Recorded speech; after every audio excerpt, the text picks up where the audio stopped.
नमस्कार, good morning. सुबह के 9 बज चुके हैं। आप देख रहे हैं इंडिया वॉइस। मैं हूं आपके साथ रिया डंगवाल। बुलेटिन की शुरुआत करेंगे इस वक्त की बड़ी खबर के साथ। मुख्यमंत्री योगी आदित्यनाथ का आज गोरखपुर दौरा है। कुश्ती प्रतियोगिता के विजेताओं को आज मुख्यमंत्री योगी आदित्यनाथ पुरस्कार से सम्मानित करेंगे। दोपहर 3 बजे गोरखपुर पहुंचेंगे सीएम योगी आदित्यनाथ। तो आज मुख्यमंत्री योगी आदित्यनाथ गोरखपुर के दौरे पर हैं। कुश्ती प्रतियोगिता के विजेताओं को पुरस्कार से सम्मानित करेंगे, पुरस्कृत करेंगे। इस दौरान दोपहर 3 बजे गोरखपुर पहुंचेंगे सीएम योगी आदित्यनाथ। तो गोरखपुर मुख्यमंत्री योगी आदित्यनाथ का गृह क्षेत्र भी है। ऐसे में आज उनका गोरखपुर दौरा दोपहर 3 बजे के करीब सीएम योगी आदित्यनाथ गोरखपुर पहुंचेंगे।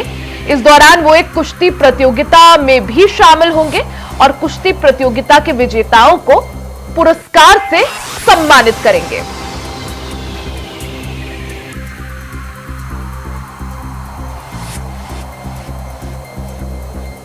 आज गोरखपुर दौरे पर रहेंगे उत्तर प्रदेश के मुख्यमंत्री योगी आदित्यनाथ। इस दौरान वो दोपहर 3 बजे गोरखपुर पहुंचेंगे।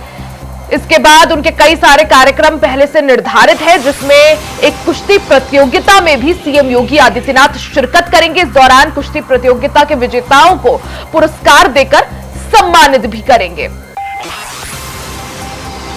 तो आज मुख्यमंत्री योगी आदित्यनाथ का गोरखपुर दौरा दोपहर 3 बजे के करीब गोरखपुर पहुंचेंगे सीएम योगी आदित्यनाथ, क्योंकि गोरखपुर सीएम योगी आदित्यनाथ का गृह क्षेत्र भी है। तो जब भी सीएम योगी आदित्यनाथ गोरखपुर पहुंचते हैं तो वो दौरा अपने आप में काफी खास और अहम हो जाता है। इस दौरान वो गोरखनाथ मंदिर में पूजा अर्चना भी करेंगे और कुश्ती प्रतियोगिता के विजेताओं को पुरस्कार से सम्मानित भी करेंगे। तो आज मुख्यमंत्री योगी आदित्यनाथ के कई सारे कार्यक्रम। दोपहर 3 बजे के करीब मुख्यमंत्री योगी आदित्यनाथ गोरखपुर पहुंचेंगे। आज उनका गोरखपुर का दौरा। इस दौरान कुश्ती प्रतियोगिता में शामिल होंगे, शिरकत करेंगे और साथ ही कुश्ती प्रतियोगिता के विजेताओं को पुरस्कार से सम्मानित भी करेंगे।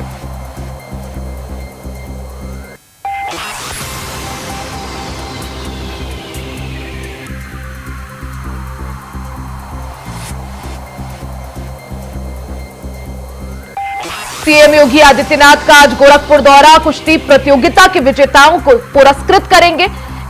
दोपहर 3 बजे के करीब मुख्यमंत्री योगी आदित्यनाथ गोरखपुर पहुंचेंगे।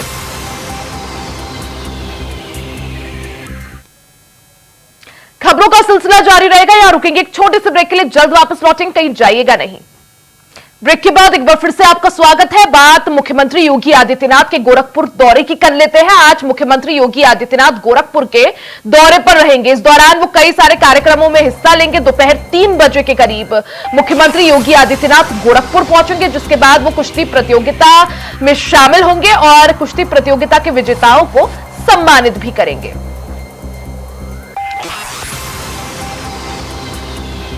तो आज मुख्यमंत्री योगी आदित्यनाथ का गोरखपुर दौरा। दोपहर 3 बजे गोरखपुर पहुंचेंगे सीएम योगी आदित्यनाथ। गोरखपुर में कई सारे कार्यक्रमों में शिरकत करेंगे। कुश्ती प्रतियोगिता के विजेताओं को सम्मानित भी करेंगे।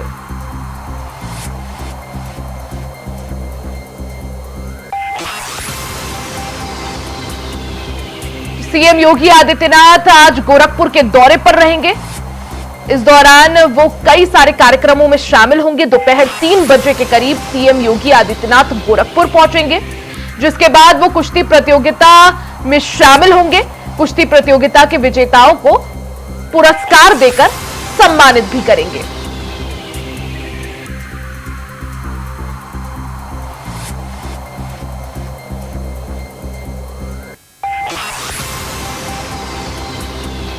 बड़ी खबर आपको बता दें, आज मुख्यमंत्री योगी आदित्यनाथ का गोरखपुर का दौरा है। ज्यादा जानकारी के लिए सीधा रुख कर लेते हैं संवाददाता अवनीश मणि त्रिपाठी का। अवनीश, आज मुख्यमंत्री योगी आदित्यनाथ का गोरखपुर दौरा, क्या कुछ उनका पूरा शेड्यूल रहने वाला है, क्या कुछ पूरा कार्यक्रम?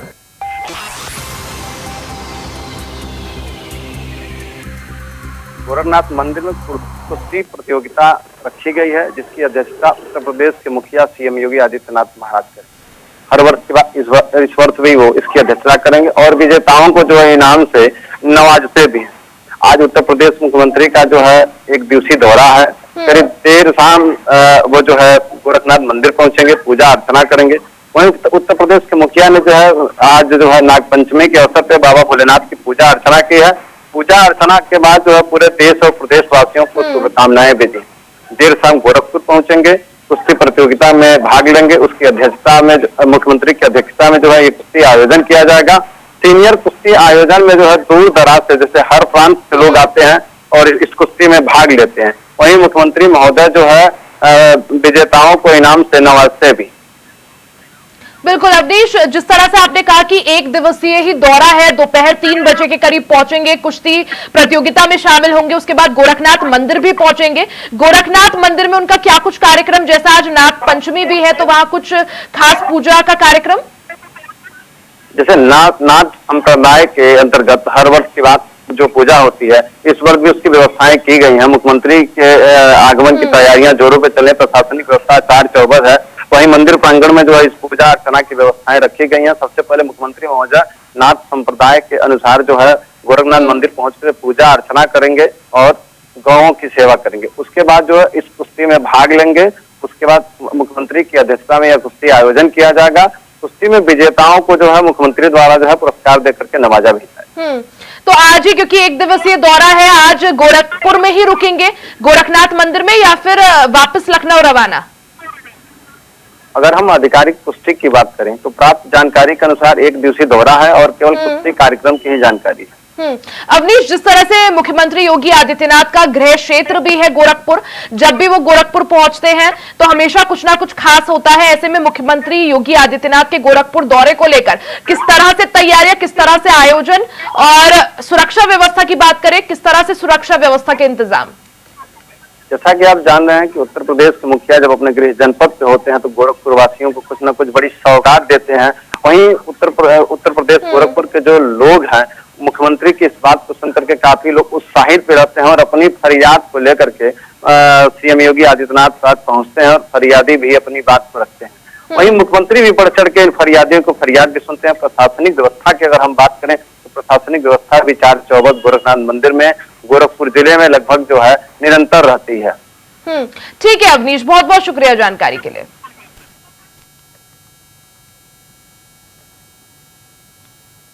तो आज मुख्यमंत्री योगी आदित्यनाथ का गोरखपुर दौरा, इस दौरान नाग पंचमी के मौके पर मुख्यमंत्री योगी आदित्यनाथ गोरखनाथ मंदिर पहुंचेंगे, वहां पूजा अर्चना का कार्यक्रम है।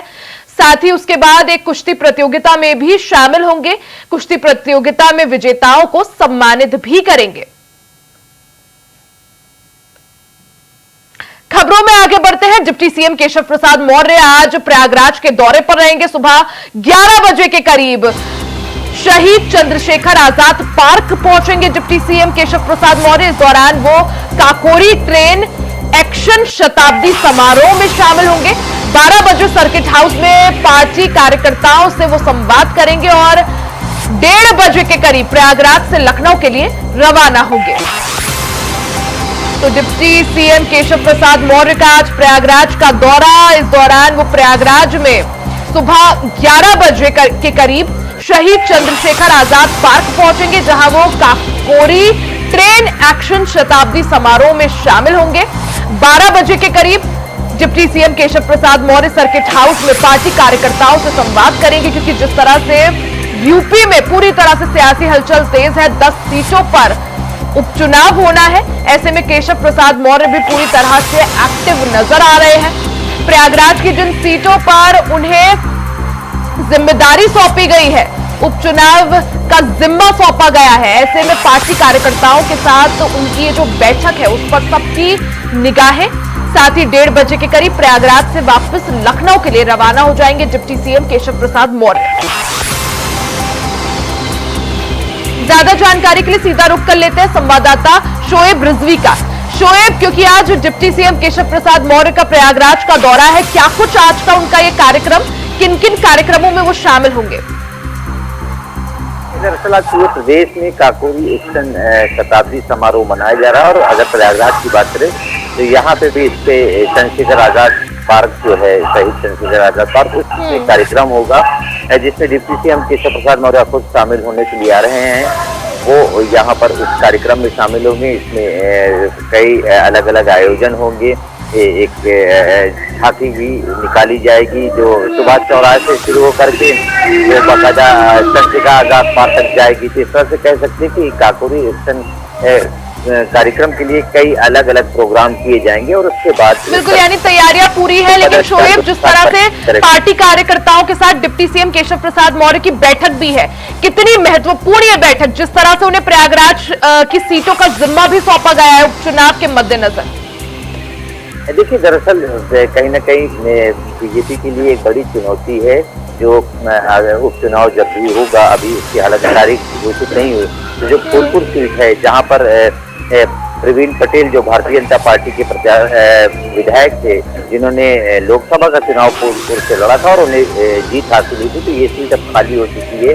तो ये भारतीय जनता पार्टी के ही खाते की सीट है जिसे बचाए रखने की बड़ी चुनौती होगी और इसीलिए कहीं ना कहीं जो पार्टी कार्यकर्ताओं के साथ बैठक हुई, तमाम बिंदुओं के साथ ऐसी उम्मीद लगाई जा रही है कि इस पर भी चर्चा जरूर होगी कि किस तरह से इस सीट को दोबारा जीता जाए, क्योंकि ये भारतीय जनता पार्टी की सीट है और इस पर उन्हीं के विधायक चुने गए थे, लेकिन अब लोकसभा में उनके चुन जाने के बाद ये सीट खाली होगी। तो कहीं ना कहीं पार्टी में अब अंदर खाने तैयारियां भी शुरू हैं, क्योंकि जब भी तारीख घोषित होगी तो कहीं ना कहीं भारतीय जनता पार्टी के लिए ये चुनौती जरूर होगी, क्योंकि ये उनकी अपनी सीट है। बिल्कुल, जिस तरह से जिन 10 सीटों पर आने वाले समय में उपचुनाव होना है, ये 10 सीटें चाहे वो समाजवादी पार्टी हो चाहे वो भारतीय जनता पार्टी हो, दोनों के लिए ही साख की बात बन गई है। अब ऐसे में जिस तरह से एक्टिव नजर आ रहे हैं डिप्टी सीएम केशव प्रसाद मौर्य, प्रयागराज का आज का उनका दौरा, हालांकि कार्यक्रम में भी शामिल होंगे, लेकिन उसके बाद पार्टी कार्यकर्ताओं के साथ भी बैठक, क्या माना जाए आज की बैठक कितनी महत्वपूर्ण और किस तरह से रणनीति बनाने की तैयारी? देखिए, जब भी डिप्टी सीएम केशव प्रसाद प्रयागराज आते हैं तो वो पार्टी कार्यकर्ताओं से जरूर मिलते हैं। इस बार खास इसलिए भी है क्योंकि कभी भी उपचुनाव हो सकता है और ऐसे में जो यहाँ की सीट है उसको किस तरह से जीता जाए उस पर जरूर चर्चा होगी, ऐसी उम्मीद लगाई जा रही। लेकिन अगर आप बात करें तो डिप्टी सीएम जब भी संगम आते हैं तो यहाँ पर न सिर्फ पार्टी कार्यकर्ताओं से, जनप्रतिनिधियों से वो बाकायदा मुलाकात करते हैं, उनकी समस्याओं को भी जानते हैं, लोगों से मिलते हैं।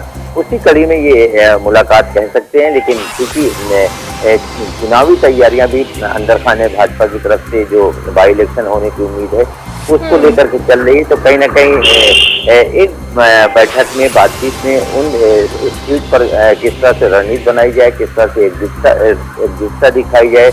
बिल्कुल, यानी आज प्रयागराज में डिप्टी सीएम केशव प्रसाद की मौजूदगी, कई कार्यक्रमों में शामिल होंगे। उसके बाद आज 1 दिवसीय उनका ये दौरा, इस दौरे पर सभी की निगाहें। शोएब, आप नजर बनाए रखें, बहुत बहुत शुक्रिया जानकारी के लिए।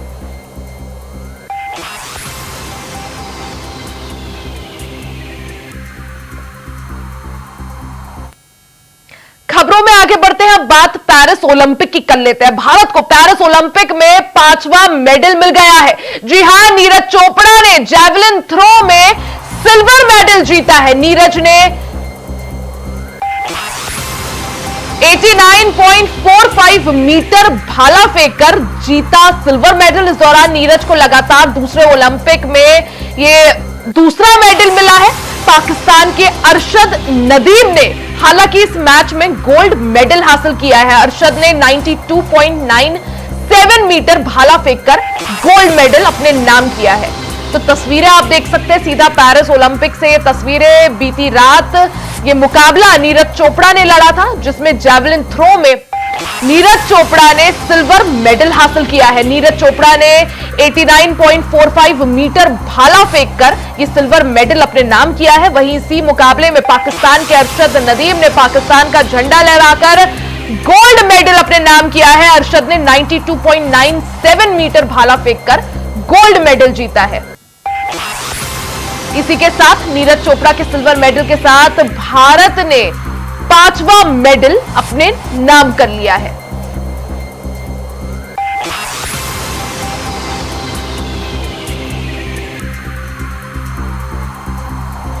तो पेरिस ओलंपिक में भारत को ये 5वां मेडल, नीरज चोपड़ा ने जैवलिन थ्रो में सिल्वर मेडल जीता है। हालांकि जब टोक्यो में ओलंपिक्स हुए थे तब नीरज चोपड़ा ने गोल्ड मेडल जीता था। पेरिस ओलंपिक में सिल्वर मेडल उन्होंने अपने नाम किया है। नीरज चोपड़ा ने 89.45 मीटर भाला फेंककर सिल्वर मेडल अपने नाम किया है। वहीं इस दौरान पाकिस्तान के अरशद नदीम ने गोल्ड मेडल जीता है जेवलिन थ्रो में।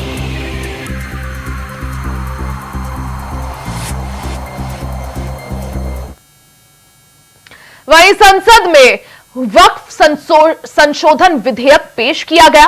कांग्रेस और सपा के साथ साथ कई विपक्षी दलों ने इस विधेयक का विरोध किया है। सपा अध्यक्ष अखिलेश यादव ने एक्स पर लिखा कि वक्फ बोर्ड संशोधन भी बस एक बहाना है, रक्षा रेल नजूल लैंड की तरह जमीन बेचना। इसके साथ ही अखिलेश ने ट्वीट में लिखा कि गारंटी दी जाए कि जमीनें बेची नहीं जाएंगी। वहीं सरकार का कहना है कि इस विधेयक के जरिए वक्फ बोर्ड को मिली असीमित शक्तियों पर रोक लगाकर बेहतर तरीके से प्रबंधन किया जाएगा, जिसके बाद अब सरकार ने इसे संयुक्त संसदीय समिति यानी कि जेपीएस के पास भेजने की सिफारिश की है।